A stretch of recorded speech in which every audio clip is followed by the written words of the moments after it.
기도하겠습니다. 하나님 아버지, 하나님의 은혜 가운데에 다시 맞는 이 아침도 찬송하며 기도하는 가운데 시작할 수 있도록 은혜를 더하여 주신 것을 진심으로 감사드립니다. 저희의 삶을 겸손히 돌아보건대 그처럼 경건하지도 못했고 또 거룩하지도 못했으며 또 하나님 앞에 온전히 순종하지도 못했습니다. 오히려 하나님 앞에 책망받을 일로 부끄럽기 짝이 없는 그러한 언행으로 살았음에도 이 아침 다시금 하나님의 인도하심을 얻는 은혜를 누리게 하셨사온즉 이 하루가 그 은총의 날이 되게 하여 주시옵시며 오직 저희들의 걸음걸음이 주님 앞에 마땅한 찬송이 되도록 은혜를 베풀어 주시기를 간절히 기도드립니다.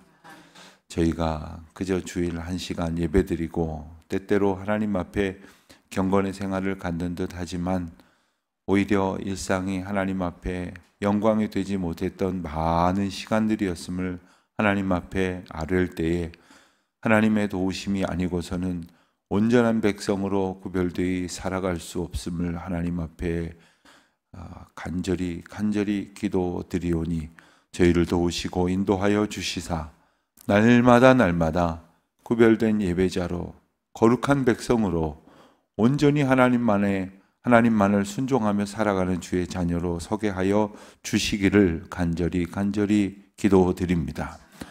하나님께서 저희들에게 베풀어 주신 은혜가 있습니다. 이미 저희들에게 주신 기업이 있습니다. 또 기업으로 말미암아 하나님의 은혜를 누리며 받은 바 은총을 또한 전하며 나눌 수 있도록 하나님께서 인도하여 주셨습니다. 하오나 아무것도 받은 것 없는 자처럼 방자하게 행하였던 모습이 저희들에게도 있었사오니 하나님 불쌍히 여기시사 은혜 얻은 자의 찬송에 합당한 삶을 오늘도 살아갈 수 있도록 주님 인도하여 주시기를 간절히 기도드립니다.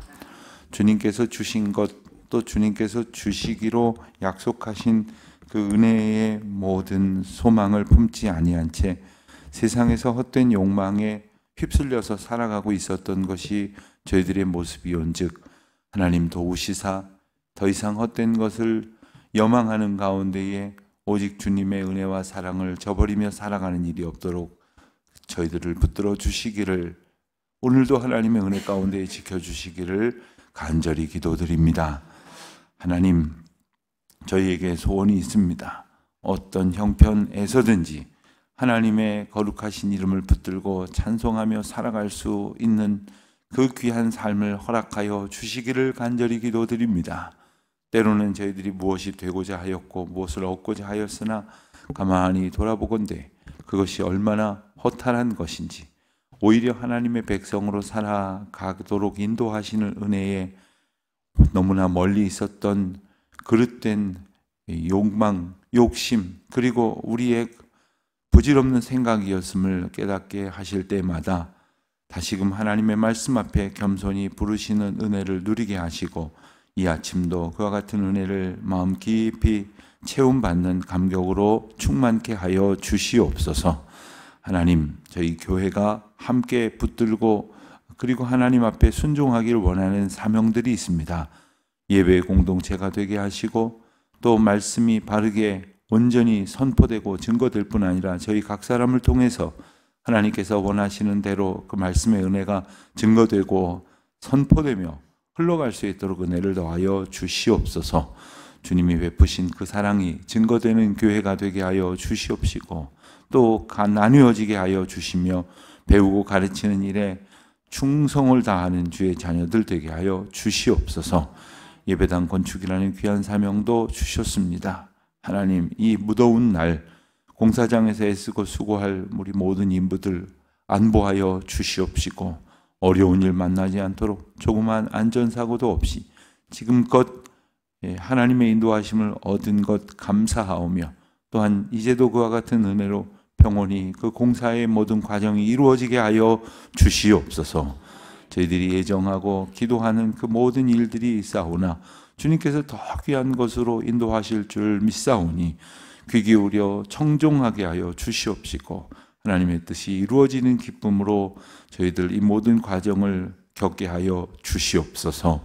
해외에 있는 우리 교우들, 지방에 있는 교우들, 군문에 나가 있는 자녀들과 유학 중에 있는 젊은이들 한 사람 한 사람 주님의 장중에 붙들어 주시옵시고, 특별히 우리 공부하는 자녀들이 있습니다. 또 학창시절 이 학업이 우상처럼 되어버리고 이 극심한 경쟁 속에 내몰려있는 우리 자녀들이 더 이상 주님 말씀 붙들지 않고 세상 경쟁에 휩쓸리지 않도록 오직 주의 자녀로 굳건히 설 수 있도록 오늘 말씀 가운데에 저들을 충만히 채워 주시옵소서. 감사하오며 이 모든 말씀 우리 주 예수 그리스도의 이름으로 기도드립니다. 아멘. 민수기 36장 말씀을 보겠습니다. 민수기 36장 1절부터 13절까지 민수기 맨 마지막 부분입니다. 36장 1절부터 함께 봉독하겠습니다. 요셉 자손의 종족 중 므낫세의 손자 마길의 아들 길르앗의 자손 나와 모세와 이스라엘 자손의 수령된 지휘관들 앞에 말하여 이르되 여호와께서 우리 주에게 명령하사 이스라엘 자손에게 제비 뽑아 그 기업의 땅을 주게 하셨고, 여호와께서 또 우리에게 명령하사 우리 형제 슬로보앗의 기업을 그의 딸들에게 주게 하셨은즉, 그들이 만일 이스라엘 자손의 다른 지파들의 남자들의 아내가 되면 그들의 기업은 우리 조상의 기업에서 떨어져 나가고 그들이 속할 그 지파의 기업에 첨가되리니, 그러면 우리가 제비 뽑은 기업에서 떨어져 나갈 것이요, 이스라엘 자손의 희년을 당하여 그 기업이 그가 속한 지파에 첨가될 것이라. 그런즉 그들의 기업은 우리 조상 지파의 기업에서 아주 삭감되리이다. 모세가 여호와의 말씀으로 이스라엘 자손에게 명령하여 이르되 요셉 자손 지파의 말이 옳도다. 슬로보앗의 딸들에게 대한 여호와의 명령이 이러하니라. 이르시되 슬로보앗의 딸들은 마음대로 시집가려니와 오직 그 조상 지파의 종족에게로만 시집갈지니, 그리하면 이스라엘 자손의 기업이 이 지파에서 저 지파로 옮기지 않고 이스라엘 자손이 다 각기 조상의 지파의 기업을 지킬 것이니라 하셨나니, 이스라엘 자손의 지파 중 그 기업을 이은 딸들은 모두 자기 조상 지파의 종족이 되는 사람의 아내가 될 것이라. 그리하면 이스라엘 자손이 각기 조상의 기업을 보전하게 되어 그 기업이 이 지파에서 저 지파로 옮기게 하지 아니하고 이스라엘 자손 지파가 각각 자기 기업을 지키리라. 슬로보앗의 딸들이 여호와께 모세에게 명령하신 대로 행하니라. 슬로보앗의 딸 말라와 디르사와 오글라와 밀가와 노아가 다 그들의 숙부의 아들들의 아내가 되니라. 그들이 요셉의 아들 므낫세 자손의 종족 사람의 아내가 되었으므로 그들의 종족 지파에 그들의 기업이 남아 있었더라. 이는 여리고 맞은편 요단강 모압 평지에서 여호와께서 모세를 통하여 이스라엘 자손에게 명령하신 계명과 규례니라. 아멘. 이제 오늘 말씀으로 민수기 적지 않은 내용의 분량이 이제 대단원의 막을 내립니다. 민수기라는 책을 우리가 간단하게 돌아보건대 책 제목처럼 백성들의 수를 헤아리는 인구조사가 두 차례 있었다는 것을 우리가 분명히 기억을 합니다. 두 차례의 인구조사는 40년 광야 생활 초두에 한 번 있었고 그리고 말미에 한 번 있었습니다. 그 인구조사의 방법이나 내용은 비슷하지만 그 목적은 분명히 달랐습니다. 하나님께서 처음에 광야 생활을 시작하면서 이스라엘 백성들의 형편을 살피게 하셨고, 그리고 전쟁에 나아갈 자, 그러니까 광야 생활을 하는 가운데에 혹 있을지 모를 여러 가지 싸움과 그리고 분란에 관한 그런 대응을 할 수 있는 그런 체계로, 마치 군대의 체계로 이제 편성하시기 위해서 인구를 조사하게 하셨습니다. 그렇게 본다면 두 번째 인구조사는 이제 가나안 땅에 들어가기에 앞서 있었던 것으로서 장차 가나안 땅을 하나님께서 하나님의 주권과 방식에 의해서 나누어 주실 때에 그 나누어 주실 그 일들에 대비하기 위해서 인구를 살피도록 하셨습니다. 그러니까 인구는 지파별로 나뉘어졌겠고 각 지파는 각 족속별로 그리고 집안별로 그리고 각 가족별로 이렇게 세분화돼서 그 기준에 따라서 장차 그 땅이 나누어지게 되었던 것입니다. 두 번째 인구조사가 있고 나서 여러 가지 일들이 있었겠고 또 오늘 본문의 말씀의 내용도 그때에 있었던 일과 사건적으로 연결되어져 있습니다. 오늘 본문이 민수기 편성상으로 제일 마지막에 있는 일이지만 이것은 인구조사를 거치고 난 뒤에 이스라엘 백성들 가운데에 있어야 할 대단히 중요한 몇 가지 규례, 앞서 우리가 지난 며칠 동안 본 내용을 잠깐 머릿속에 떠올려 보시면 이제 그 땅을 나누고 나서 그 요단강 동편과 서편에 각각 6개의 도시를 도피성으로 지정하셨던 것을 기억합니다. 그리고 그 6개가 포함이 되는 모두 48개의 성읍을 그리고 그 성읍 주변을 기준 삼아서 이제 하나님께서 레위인들에게 살게 하셨던 것을 우리가 기억을 합니다. 그렇게 땅을 나누었을 때 한 가지 문제가 생겼습니다.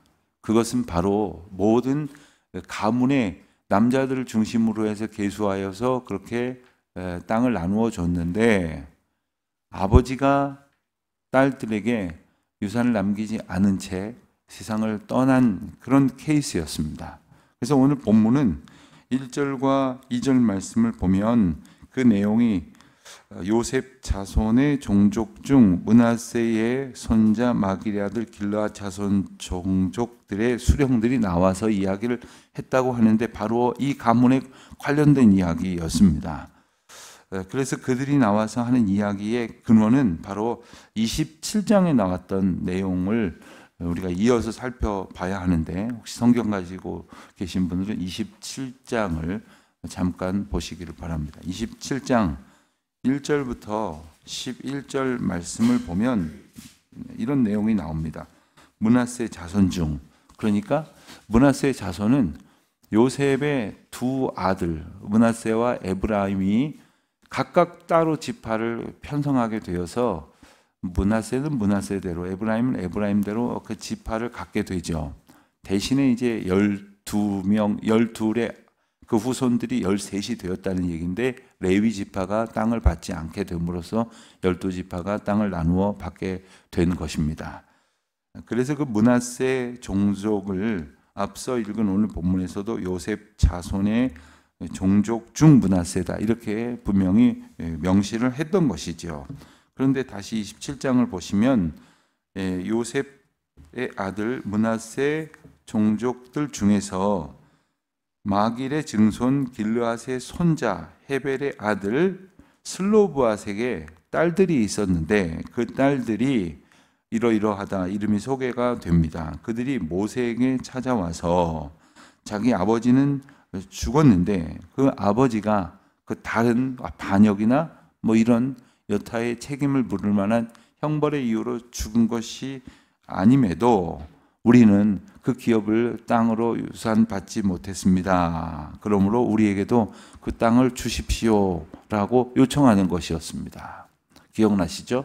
27장에서 그것을 봤는데 그때에 모세가 하나님께 여짜와서 새로운 제도의 보완을 시행합니다. 그 제도의 시행은 처음에는 이 땅의 분배의 원칙은 어떻습니까? 종족별로 한다. 집안별로 한다 하는 게 첫 번째 원칙이었고요. 그리고 형편대로 한다. 다시 말하면 지파가 크면 즉 각 지파에 속한 종족과 사람들이 많으면 큰 땅 덩어리를 줄 것이고 그렇지 않으면 적은 땅 덩어리를 줄 것이다. 지파별로 생각을 하면 왜 우리 지파는 적은 것을 주고 왜 저쪽 지파는 많은 것을 줍니까? 이렇게 말할런지 모르지만 많은 사람들이 있는 곳에 많은 땅을 주었던 것은 적으나 많으나 각 사람과 각 지파의 각 족속들이 적정한 그런 환경에서 살 수 있도록 해 주시기 위한 하나님의 은혜셨죠. 그리고 또 한 가지 원칙은 그것은 각 집안별로 이제 종속된다. 그리고 각 집안별로 유산으로 전해진다 하는 것이었습니다. 그런데 문제는 슬로브앗의 딸들이 문제를 제기했던 것처럼 집안별로 남자들을 중심으로 해서 계수되고 남자들을 중심으로 해서 이 땅이 주어지게 되면 자신들처럼 땅을 받지 못한 여성들은 기반을 잃어버리는 게 됩니다. 그런데 단지 땅만 못 받는 것이 아니라 아버지의 종족, 즉 아버지의 이름을 잇는 가문 자체가 이제 사라지게 된다 하는 그러한 걱정을 가지고 탄원을 하게 된 거죠. 그들은 그래서 이제 새로운 제도를 통해서 혜택을 보게 됩니다. 그것은 땅을 받게 된 건데 모세가 27장의 이유로 인해서 이제 그들에게 땅을 부여합니다. 그런데 문제는 그렇게 땅을 부여했더니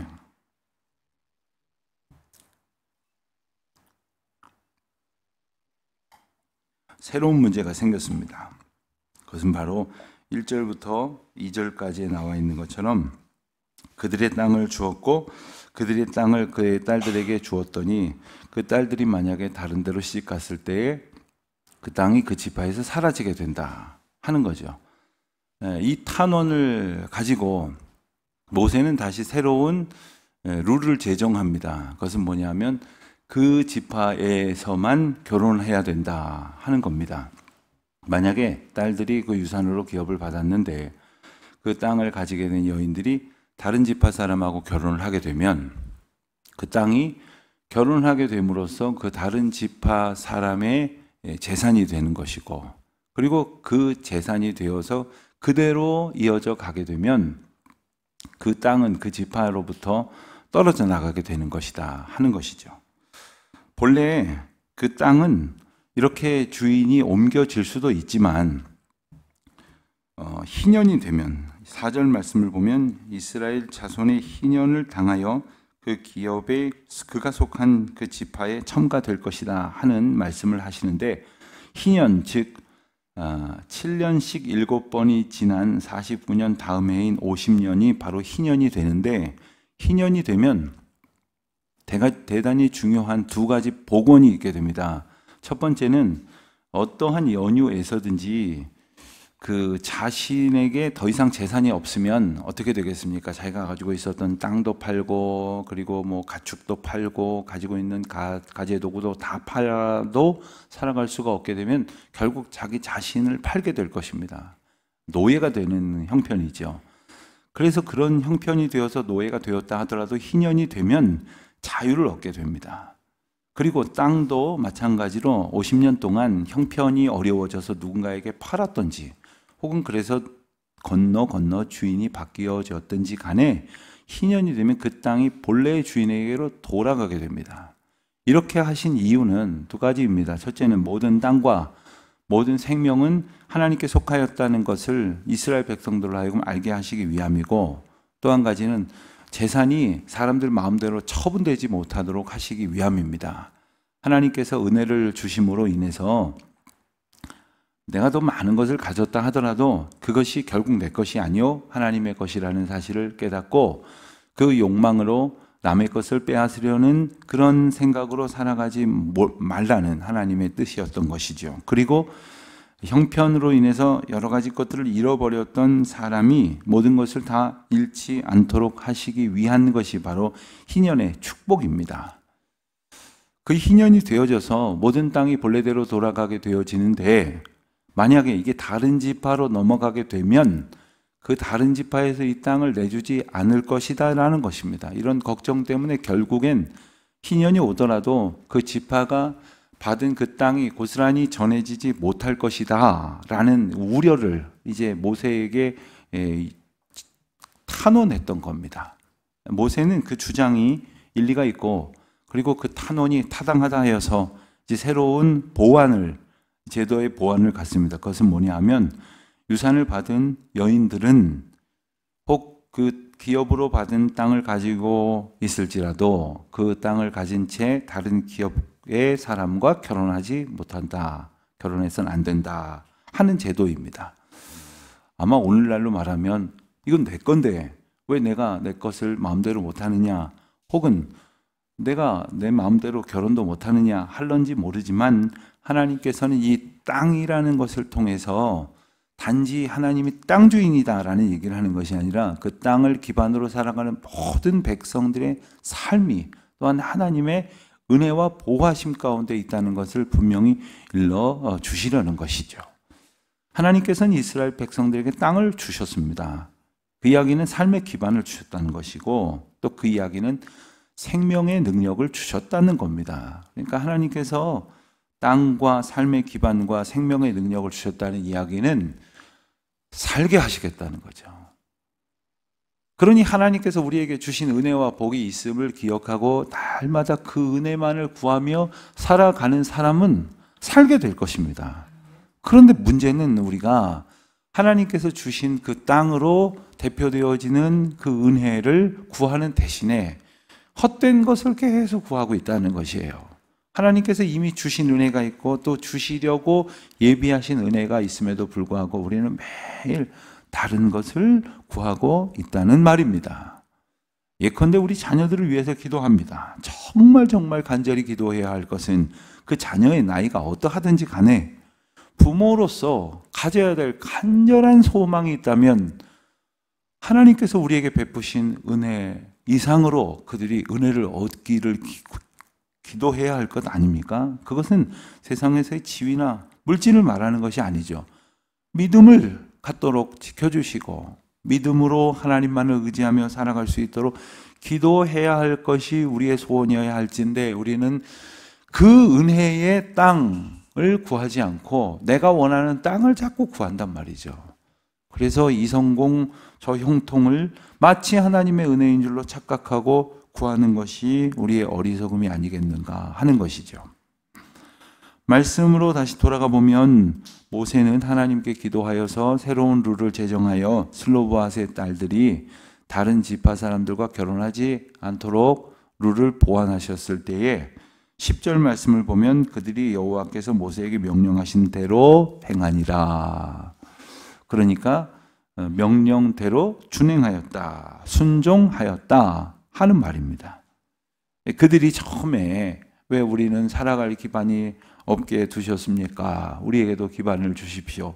우리도 살게 하여 주십시오 해서 그 땅을 받았을 때는 감사하였다가 그 땅 너희들 마음대로 처분 못한다 이렇게 나오니까 무슨 말씀이세요? 이건 내 땅인데 왜 우리 뜻대로 못합니까? 우리 마음대로 하겠습니다 하지 않고 이렇게 말씀에 우리가 읽은 대로 순종하였다 하는 것입니다. 오늘도 우리가 살아가다 보면 정말 어찌해야 될지 몰라서 하나님 앞에 간절히 기도하고 하나님 앞에 매달릴 때도 있지만, 또 어떤 때 보면 왜 이거 내 마음대로 못하느냐고, 왜 내 생각이 있는데 이게 더 훨씬 나은데 왜 이대로 하게 두시지 않느냐고 그렇게 고집을 부릴 때가 또 있다는 것이죠. 하나님의 뜻이 무엇인지를 늘 구하며 기도하는 가운데에 일러주신 그 뜻대로 순종하는, 그래서 하나님께서 우리에게 주신 그 믿음의 기업을, 유산을, 그리고 땅으로 대표되어지는 하나님의 은혜를, 삶의 기반을, 그리고 살아갈 수 있는 모든 능력을 오직 하나님 앞에 감사함으로 순종하는 저와 여러분이 되실 수 있기를 주님의 이름으로 축원드립니다. 하나님 아버지, 오늘도 저희들에게 주신 수많은 은혜가 있습니다. 그 은혜 앞에 기쁨으로 순종하게 하여 주시옵시고 주님의 은혜를 따라 영광 돌리며 살아가는 저희들 되게 하여 주시옵소서. 예수님의 이름으로 기도드립니다. 아멘.